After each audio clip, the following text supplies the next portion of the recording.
White Sand is a graphic novel with the story by Brandon Sanderson, written by Rick Hoskin, and drawn by Julius Gopez. It is published by Dynamite, and according to Amazon.com, it is 160 pages. However, according to my own personal count, that's literally counting the pages one at a time because it doesn't have page numbers. I got to 140. White Sand is the first in an ongoing graphic novel series by Brandon Sanderson. He's a prolific fantasy writer. He writes novels for the most part. He's my favorite fantasy novelist.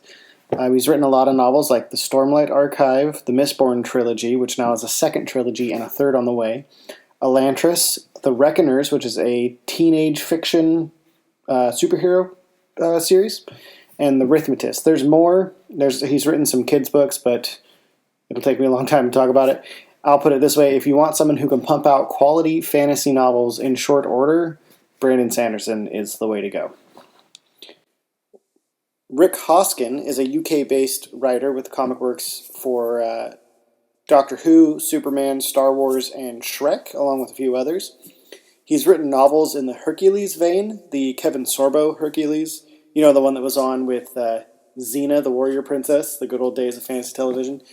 He can also be found under the pen name James Axler.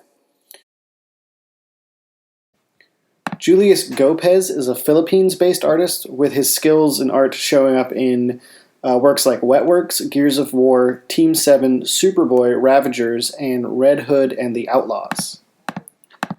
An interesting tidbit about White Sand, one of the things that I find really interesting about it, is that it's part of Brandon Sanderson's Cosmere collection, which is a collection of novels and short stories that all take place in the same universe, but they all seem to be interconnected, or not connected right now.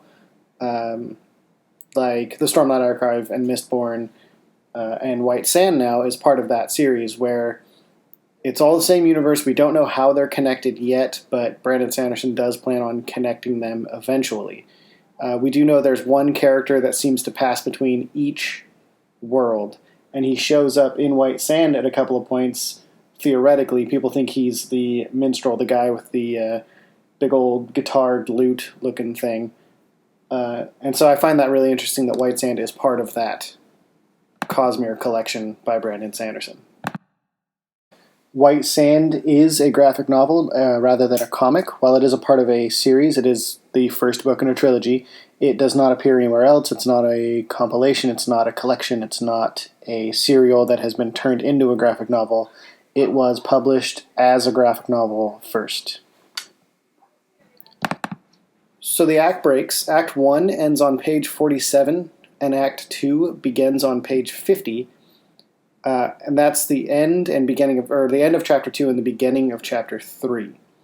Act 2 ends on page 117, which is the end of chapter 5, and Act 3 begins on page 119. Act 3 ends on page 140. And so it does follow the 1/4, 1/2, 1/4 method closely, but it's not exactly mathematically exact. And I believe that's because the first act goes a little bit long, because he's introducing a lot of characters. He's introducing the world and the magic systems and the conflict. By the end of Act 1, we have everyone in Kenton's family is destroyed. His whole civilization is wiped out by another army, and that progresses the story. And that's a good act break. And Act 2 ends with Kenton coming back to power, gaining more powers, more abilities, and taking over what's left of his people, which really isn't anything. And that's a good act break because you have a guy who's been trying to impress people with his limited abilities for so long, and now he is the leader of those people. And that's a good act break. It kind of transitions well into the final act, which doesn't have a lot to do with Kenton, but it has more to do with the female character, Chrysala, who is looking for Kenton, but she doesn't know it until she finds him, which is literally the last 2 or 3 pages of the graphic novel. The story does have a pretty satisfying beginning, middle, and end. The story arc is definitely there. The beginning focuses mostly on Kenton and his people, and the struggle there, the war they have, the fact that they all die, that Kenton's the last one alive. And the middle focuses a lot on his struggle trying to find any remaining members of his people, but it also focuses a lot on Chrysala's journey, which is connected to Kenton's, but neither of them know that when they first meet. They don't really find out until the end. And the end is satisfying in the sense that Kenton has a good, clear character arc. He gets the powers he's looking for. He gets a rank and control over what's left of his people that he probably deserves, being the protagonist. But the ending is a little unsatisfactory because while Chrysala finds him and she realizes that he is who she's looking for, Kenton's journey doesn't really... It's not complete by then because he meets the guy who he thinks is the one who's responsible for the death of his people, and he confronts him, but barely. And it ends kind of with the bad guy still being there. He's only like 100 feet away from Kenton, and he's still there. The fight hasn't really taken place, so it's clearly a huge cliffhanger at the end of the story. So there is a good story. There's an arc. There's a beginning, middle, and end. But the ending itself is a little unsatisfactory. So speaking of Kenton and his powers, he's really the only character with a solid arc in the story, and he is the main character, so it makes sense. Chrysala has a goal. She wants to find her deceased fiancé, and she wants to find what he was looking for in this part of the world, and she does find it by the end. She finds out that it is the Sandmasters, it is Kenton and his people, but we don't know how that changes her. So her arc doesn't really change because she doesn't change. Kenton, on the other hand, starts out the story with only being able to control a very limited portion of his powers, way less than he should, and thus he has a lot to prove.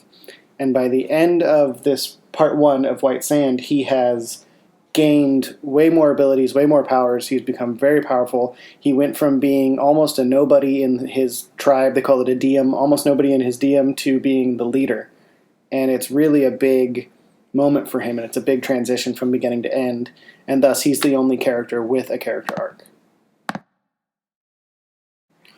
The transitions between characters and locations are done really well, mostly because a lot of the characters, save for the characters of the DM, but a lot of the other characters are so visually dissimilar that it's not hard to mistake who they are and where they are. The locations, we have a lot of sandy, dusty, white locations at the beginning, and then it goes into these lush, green, rivered areas, and you have no problem transitioning from character to character, location to location, and there's nothing confusing about it. You know where you are, you know who you're talking to. They don't even really need to tell you who it is or why they're there. You know who it is based on how they look and where they are. Now, each page does a really good job of being its own mini comic because we have a lot of action taking place on each page that ends on each page. The scene, of course, transitions into the next page, but the action very rarely shifts. You have a good small conclusion to each page, and thus each page is its own mini comic, and you have a very satisfied ending to just a single page. Now, directional flow, for the most part, in this graphic novel is done well, with good attention to eye movement. However, there are a few instances where they use arrows to show you which panel is next. And while I appreciate that because it would have been confusing without the arrows, I did find myself looking for the arrows, and thus I was brought out of the story, out of the action, and I was made to literally focus on the page itself and the panels. And so it took me out of the action, it took me away from the story, and I'm searching for these arrows to see, oh, that's the next one, that's where the story goes.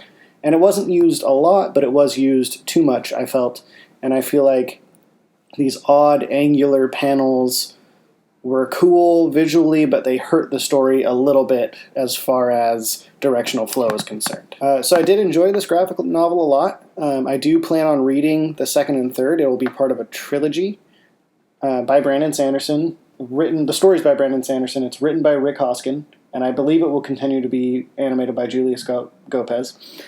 I'm also reading the novel version of White Sand, which can be requested in PDF form from Brandon Sanderson himself. If you email him asking for it, he will email you back the PDF version of his unpublished novel, White Sand.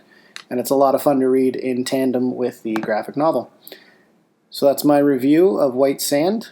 I hope that sparks some interest, and I hope some of you do end up reading it because it is really cool. And if you don't read White Sand, check out anything else that Brandon Sanderson does because he's an awesome writer. All right, thank you.